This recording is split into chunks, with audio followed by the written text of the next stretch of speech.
Okay, I thought I'd make a video on removing, not a whole video, but like just a general video on removing your AC system in a BMW e36 from 93 onwards, I think.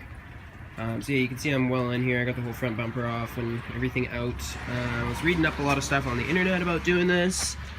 A lot of stuff to watch out for.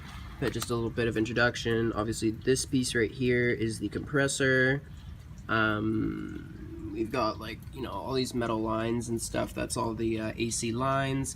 I've already fully, like, right here was the AC dryer, and then obviously, like, right in front, this is where the radiator and the condenser, yeah, the condenser sit.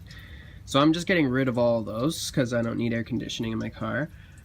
One of the things that I was reading, because obviously I've got my belt off here, and this is the air AC compressor belt or whatever. So that's what sits onto this guy and spins it, and which gives you air conditioning.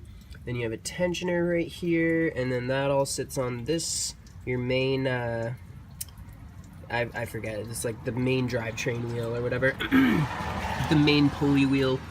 So yeah, and then, so if you get rid of this, you don't need this anymore, and you don't technically need this, and you technically don't need this outer ring. I'm sorry, that's a really bad view, but there's two rings. You can see there's a second belt here that's holding the inner one, and then there's another ring that would be holding this other outer belt. First thing I figured out was if you take this outer ring off, you actually have to shorten these bolts in here so that when you screw them back in, they're not like sitting inside of your engine and shearing shit off. So for the time being, I'm just gonna leave this on. I don't wanna mess that up for myself. So I'm just trying to get rid of the actual compressor right now to save myself some weight. And I've come across a few problems. It's hard to see here. I wish I had a light. You can kind of see it. So I forget, this is like a sway bar or something, lower sway bar, front sway bar. And right here you can see it. This screw right here, I can't get it out past the sway bar. It won't come out. I read this like 4 or 5 times on the internet and I just couldn't fathom what the hell was in the way, and now that I'm here and actually see what's going on, I'm like, fuck.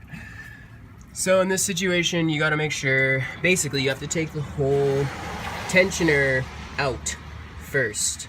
And then the problem with that is that all the bolts to this guy are only available in behind the big wheel there. And so yeah, just some problems. And I mean, you know, I was looking at a lot of stuff without images, and I feel like I've gotten in this situation because of it. And if I can help others not face the same issue, just do the right thing and just pull this whole assembly out, take this guy off, and then put this guy back in, and that'll save you a whole day's worth of trouble. All right, have a good one.